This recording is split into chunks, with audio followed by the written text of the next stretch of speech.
आप सभी का ई लर्निंग विद दुर्गेश में सामान्य हिंदी की इस महत्वपूर्ण क्लास में मैं मुकेश आप सभी का स्वागत करता हूं। फ्रेंड, जल्दी जल्दी सभी साथी लाइव आ जाइए। सामान्य हिंदी की महत्वपूर्ण परीक्षा वाली क्लास प्रारंभ हो चुकी है। फटाफट सभी साथी जुड़े और जल्दी जल्दी जुड़ते जाइए। फ्रेंड, वीडियो को शेयर कर चलेगा।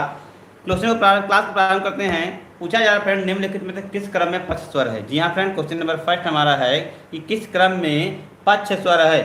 ई, ऊ, ए और ए। आंसर कमेंट करके फटाफट फ्रेंड। क्वेश्चन नंबर फर्स्ट के लिए सभी साथी जल्दी जल्दी आंसर कमेंट करेंगे। क्वेश्चन नंबर फर्स्ट का सही जवाब क्या है, फटाफट आंसर कमेंट करिएगा जल्दी से। जल्दी से बताइए क्वेश्चन नंबर फर्स्ट का सही आंसर क्या है। पूछा जा रहा है कि निम्नलिखित में से किस क्रम में पक्ष स्वर है। जल्दी से आंसर कमेंट करके बताइएगा इस क्वेश्चन का सही जवाब क्या है। क्वेश्चन नंबर फर्स्ट के लिए आंसर कमेंट करके बताएंगे क्वेश्चन नंबर फर्स्ट का सही जवाब क्या है। जी हाँ फ्रेंड, फटाफट सभी लोग जैसे जैसे जुड़ते जाए वीडियो को शेयर करते चलेगा। सभी साथी वीडियो को शेयर करते चलेंगे। फटाफट जैसे जैसे जुड़ेंगे वीडियो को शेयर करते चलेंगे। क्वेश्चन बहुत सिंपल था, बहुत आसान है। पूछा जा रहा है किस क्रम में पक्ष स्वर है। क्वेश्चन नंबर फर्स्ट के लिए आंसर कमेंट करिएगा जल्दी जल्दी आंसर कमेंट करके बताएं फ्रेंड क्वेश्चन नंबर फर्स्ट का सही जवाब क्या है। जी हाँ, सभी साथी जल्दी जल्दी लाइव आ जाइए। हिंदी की महत्वपूर्ण परीक्षा वाली क्लास प्रारंभ हो चुकी है। आप सभी लोग फ्रेंड फटाफट लाइव आ जाइए, जल्दी जल्दी लाइव आ जाइए। यह क्लास निश्चित तौर पर आप सभी साथियों को मदद पहुंचाएगी, इसलिए आप ज़्यादा से ज़्यादा संख्या में स्वयं जुड़ेंगे और वीडियो को सभी साथियों तक शेयर करेंगे। जल्दी बताइए क्वेश्चन नंबर फर्स्ट का सही जवाब क्या है। जी हाँ, पूछा जा रहा है कि निम्नलिखित किस क्रम में पक्ष स्वर है, ई, ऊ, ए या ए में। तो बिल्कुल आंसर आना प्रारंभ हो चुका है, बहुत बढ़िया। जी हाँ, अभी लोग जुड़ रहे हैं, सभी को मेरा नमस्कार, सभी को राधे राधे, सभी को गुड इवनिंग। जैसे जैसे आप लोग जुड़ रहे हैं वीडियो को शेयर करते चलिएगा। विकल्प नंबर बी इस प्रश्न का बिल्कुल सही जवाब है। B the right answer. B इस प्रश्न का बिल्कुल सही जवाब है कि जो पक्ष स्वर है फ्रेंड वह ऊ है, बाकी सारे अग्र स्वर हैं, इसलिए विकल्प नंबर ए इस प्रश्न का बिल्कुल सही जवाब हो जाएगा। Sorry, B the right answer. B इस प्रश्न का बिल्कुल सही जवाब है। आगे बात करते हैं, निम्नलिखित में से किस वाक्य में सार्वनामिक विशेषण है। रैली में लाखों लोग पहुँचे, थोड़ा दूध लाया हूँ, किताबों में थोड़े पन्ने बाकी हैं, वह खंबा गिर गया। यहाँ फ्रेंड पूछा जा रहा है कि सार्वनामिक विशेषण, बड़ा सिंपल सा क्वेश्चन है। आई होप आप सभी लोग बिल्कुल सही आंसर कमेंट करेंगे। सार्वनामिक विशेषण मतलब क्या है कि संज्ञा के स्थान पर प्रयुक्त होने वाला, संज्ञा के स्थान पर प्रयुक्त होने वाला जो शब्द होता है वह क्या कहलाता है, सर्वनाम कहलाता है। यहाँ पर सार्वनामिक विशेषण की बात कर रहे हैं, इसलिए आप सभी लोग आंसर कमेंट करके बताइएगा कि यहाँ पर सार्वनामिक विशेषण क्या है। फटाफट आंसर कमेंट करके बताएं फ्रेंड, सार्वनामिक विशेषण यहाँ पर क्या है।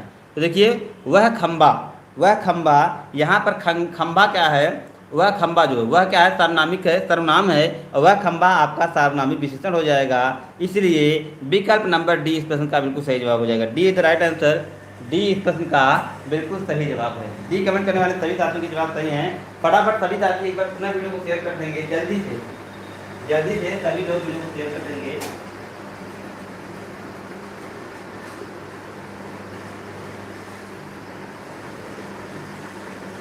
जल्दी जल्दी सभी साथी जैसे जैसे जुड़ रहे वीडियो को शेयर कर देंगे।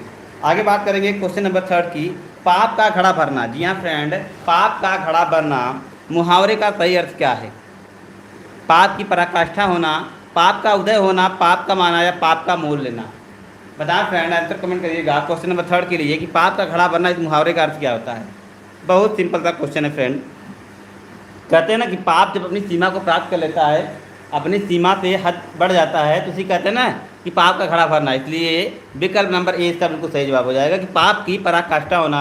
विकल्प नंबर ए इस प्रश्न का बिल्कुल सही जवाब है। A is the right answer. A comment करने वाले सभी साथियों के जवाब सही है। एक बार सभी साथी पुनः वीडियो को शेयर कर देंगे, सभी लोग शेयर कर दीजिएगा। आगे बात करेंगे क्वेश्चन नंबर फोर्थ की कि विचित्र। जी हाँ, विचित्र के 3 समानार्थी शब्द दिए गए हैं, एक समानार्थी शब्द नहीं है, उसी का चयन करना है। जी हाँ फ्रेंड, शब्द है आपका विचित्र। विचित्र के 3 समानार्थी दिए गए, एक नहीं है, उसी का चयन करना है। विलक्षण, अनूठा, रहस्यमय या भिन्न। बताइए भैया कौन सा विचित्र का समानार्थी शब्द नहीं है। तो देखिए, विलक्षण है, अनूठा है, भिन्न है, रहस्यमय यह विचित्र का समानार्थी शब्द नहीं है। बिल्कुल सिंपल सा क्वेश्चन आपसे पूछ लिया गया, इसलिए आंसर आप सभी के सही होने चाहिए। जी हाँ, विकल्प number see the right answer. आगे बढ़ेंगे अगले क्वेश्चन की तरफ। अगला क्वेश्चन है कि यार लो इसको लगाना है, चलिए थोड़ा सा प्रॉब्लम करेगा। आगे बात करते हैं, निम्नलिखित में से कौन सी मैथिली चरण गुप्त जी की मौलिक रचना है। जी हाँ फ्रेंड, यह क्वेश्चन इंपॉर्टेंट है। कौन सी मैथिली शरण गुप्त जी की मौलिक रचना है? बिरहणी ब्रजगाना, कुणाल गीत, गीतामृत या वीरांगना? जी हाँ फ्रेंड, मैथिली शरण गुप्त जी की मौलिक रचना के बारे में पूछा जा रहा है। तो ब्रज बिरहणी ब्रजगंगा ब्रजगना, कुणाल गीत, गीतामृत, वीरांगना, बताइए कौन सी इनकी मौलिक रचना के बारे में पूछा रहा है फ्रेंड। मैथिली शरण गुप्त ऐसे कवि हैं जिनको राष्ट्र कवि की संज्ञा दी जाती है फ्रेंड, ध्यान रखिएगा। और इनका जो प्रसिद्ध उपन्यास, प्रसिद्ध जो आपका इनका महाकाव्य, उसका नाम है साकेत। तो इतनी जानकारी आप रखिएगा। बाकी आंसर कमेंट करिए क्वेश्चन नंबर 7 के लिए। जी हाँ, 7 के लिए आंसर कमेंट करेंगे कि मैथिली शरण गुप्त की मौलिक रचना क्या है। चलिए, कुछ लोग डी कमेंट कर रहे हैं, भैया डी इसका आंसर नहीं होगा फ्रेंड। इसका जो आंसर होगा वह होगा विकल्प नंबर बी, कुणाल गीत मैथिली शरण गुप्त की एक मौलिक रचना है। बाकी सभी रचनाएं मैथिली शरण गुप्त की है, लेकिन मौलिक रचना के बारे में पूछा जा रहा है, इसलिए विकल्प नंबर 20 का जवाब सही होगा। B is right answer. आगे बात करें क्वेश्चन नंबर 8 की। तो दिए गए विकल्प में सही का चयन करके रिक्त स्थान की पूर्ति करना।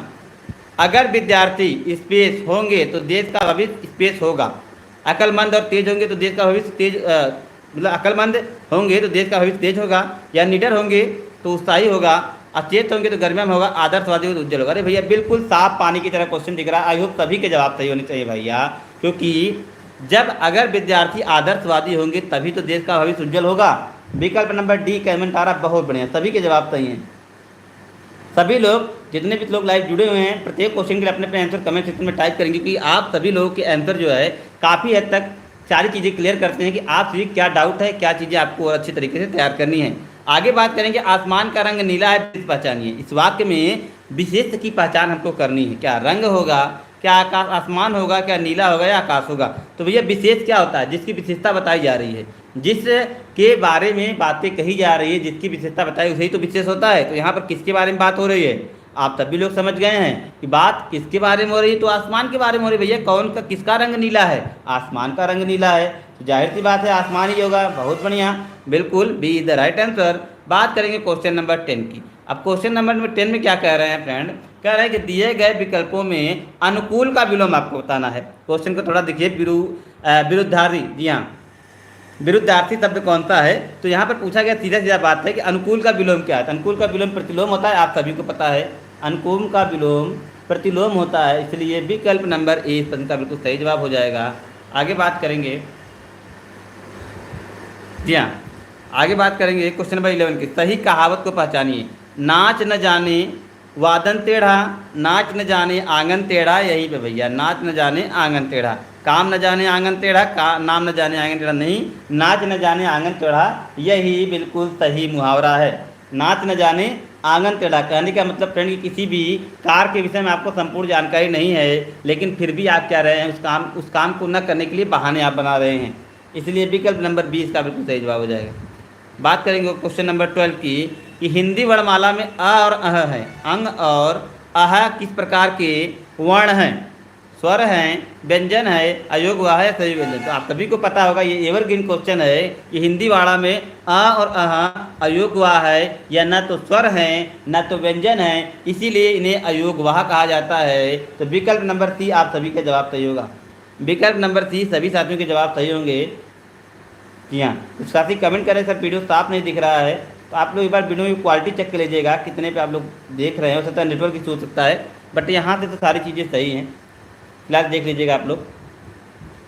हिंदी गद्य का सर्वप्रथम युग किसे माना जाता है? हिंदी गद्य का सर्वप्रथम युग किसे माना जाता है? द्विवेदी युग को, प्रेमचंद युग को, शुक्ल युग को, या भारतेंदु युग को? तो आप सभी को पता है कि हिंदी गद्य की शुरुआत सर्वप्रथम भारतेंदु युग से ही होती है, इसलिए विकल्प नंबर डी इस प्रश्न का बिल्कुल सही जवाब। भारतेंदु युग, तत्पश्चात द्विवेदी युग, शुक्ल युग, शुक्लोत्तर युग, इस प्रकार से यह क्रम आगे बढ़ता रहा। विकल्प नंबर डी इस प्रश्न का बिल्कुल सही जवाब है सर, भारतेंदु युग इसका बिल्कुल सही जवाब है। सबसे पहले आत्मकथा हिंदी में किसने लिखी? श्याम सुंदर दास ने, महावीर प्रसाद द्विवेदी ने, राधा कृष्णन ने, या जवाहरलाल नेहरू ने? यहाँ फ्रेंड, ऑटोबायोग्राफी हिंदी में सर्वप्रथम किसने लिखी थी? सबसे पहली आत्मकथा हिंदी में किसने लिखी थी? आंसर कमेंट करके बताएंगे क्वेश्चन नंबर 14 के लिए। क्वेश्चन नंबर 14 के लिए आंसर कमेंट करके बताएंगे कि सबसे पहले आत्मकथा किसने लिखी थी। जी हाँ, इसका विकल्प नंबर ए बिल्कुल सही जवाब है। बहुत बढ़िया, इसका विकल्प नंबर ए इसका बिल्कुल सही जवाब है। श्याम सुंदर दास ने सर्वप्रथम सबसे पहले आत्मकथा लिखी थी, इसलिए विकल्प नंबर ए इसका बिल्कुल सही जवाब हो जाएगा। ए द राइट आंसर। आगे, रेखांकित सर्वनाम का प्रकार चिन्हित करना है। जी हाँ, रेखांकित सर्वनाम का प्रकार चिन्हित करना है। कोई, तो आप सभी को पता है कोई अनिश्चयवाचक सर्वनाम है। कोई और कुछ, ये सारे फ्रेंड अनिश्चयवाचक सर्वनाम है। जहां पर अनिश्चय दिख रहा है उसी कमेंट को टिक कर दिए, आंसर आपका बिल्कुल सही हो जाएगा। तो विकल्प नंबर सी वाला जवाब बिल्कुल सही दिख रहा है।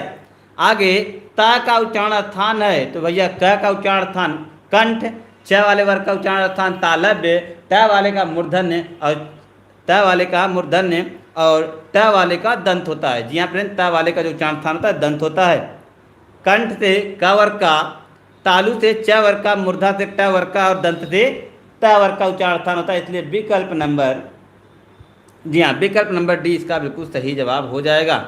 आगे बात करेंगे, निम्नलिखित में से हमें क्या करना है, यदि कोई त्रुटि नहीं हो तो डी वाले को चयन करना है। जिस वाक्य में, जिस भाग में त्रुटि है उसी को चयन करना है। तो कह रहे हैं भारत, ए है भारत, बी है सबसे बड़ा, सी है लोकतांत्रिक देश है और डी कह रहे कोई त्रुटि नहीं है। तो बताइए कौन सा विकल्प यहाँ पर सही होगा। आंसर कमेंट करके बताना है कौन सा विकल्प यहाँ पर सही होगा। तो भैया हमारे हिसाब से तो यहाँ पर कोई त्रुटि नहीं है कि भारत सबसे बड़ा लोकतांत्रिक देश है, यह बिल्कुल सही है। यह बातें बिल्कुल सही है, तो हमारे हिसाब से कोई त्रुटि नहीं है, इसलिए विकल्प नंबर डी को चूज करेंगे। D the right answer. D इस प्रश्न का बिल्कुल सही जवाब है कि यहाँ पर कोई त्रुटि नहीं है, भारत एक लोकतांत्रिक देश है, यह बिल्कुल सही है। बात करेंगे क्वेश्चन नंबर 18 की। निम्नलिखित व्यंजनों में से कौन सा संयुक्त व्यंजन नहीं है। आ गया एकदम हलवा वाला क्वेश्चन, ख, छ, ख, त्र, यस्त्र। कौन सा संयुक्त व्यंजन नहीं है, आप सभी को पता है, जल्दी से आंसर कमेंट कर दीजिएगा। किसको आप संयुक्त व्यंजन की श्रेणी में नहीं रखते हैं, जल्दी से आंसर कमेंट करिएगा क्वेश्चन नंबर 18 के लिए। जी हाँ, देखिए स, छ, त्र, क्ष, ये सारे संयुक्त व्यंजन है, जबकि ख यहाँ पर संयुक्त व्यंजन नहीं है। ख यहाँ पर संयुक्त व्यंजन नहीं है, इसलिए विकल्प नंबर बी इसका बिल्कुल सही जवाब हो जाएगा। B the right answer. यहाँ पर यह संयुक्त व्यंजन नहीं है। निम्नलिखित में से कौन सा शब्द बहुब्रीहि समास का उदाहरण है। बहुब्रीहि समास के बारे में यदि बात करें फ्रेंड, तो यह ऐसा समास होता है जिसका कोई पद प्रधान नहीं होता है, मतलब जो दोनों पद होते हैं वो अपना अर्थ छोड़ के किसी तीसरे अर्थ की तरफ संकेत करते हैं, वहाँ पर बहुब्रीहि समास होता है। देखिए त्रिभुज में आपका द्विगु समास है, दशानन में बहुब्रीहि समास है, जिसके इसका जो अर्थ होगा फ्रेंड वो दस है आनंद, इसके अर्थात रावण। नवरात्र में भी द्विगु है, त्रिलोक में भी द्विगु है, तो दशानन में फ्रेंड आपका बहुब्रीहि समास है, इसलिए विकल्प नंबर बी जवाब सही हो जाएगा। गौरव का विलोम क्या होता है। गौरव का विलोम क्या होता है, शर्म, लाघव, हेयता, हीनता। तो गौरव का विलोम क्या होगा फ्रेंड, आंसर कमेंट करके बताइए क्वेश्चन नंबर 20 के लिए। गौरव का विलोम क्या होता है, जल्दी से आंसर, बहुत बढ़िया आंसर आ रहा है, विकल्प नंबर बी। गौरव का विलोम लाघव होता है फ्रेंड, बहुत बढ़िया, गौरव का विलोम लाघव होता है। जी हाँ, बहुत बढ़िया। मत्स्यिका का तत्सम पूछा जा रहा है। मत्स्यिका किसका तत्सम शब्द है, मछली का, मक्खी का, मच्छर का या मिट्टी का। तो मत्स्यिका पूछा जा रहा है फ्रेंड, किसका तत्सम शब्द है। जी हाँ, मक्षिका, बहुत बढ़िया आंसर। नंबर क्वेश्चन 21 के लिए भी आंसर आ गया है कि मक्खी का तत्सम शब्द है, इसलिए विकल्प नंबर बी का बिल्कुल सही जवाब हो जाएगा।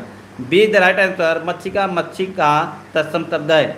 आगे बात करेंगे क्वेश्चन नंबर 22 की। तो निम्नलिखित में से तद्भव शब्द का चयन करना है।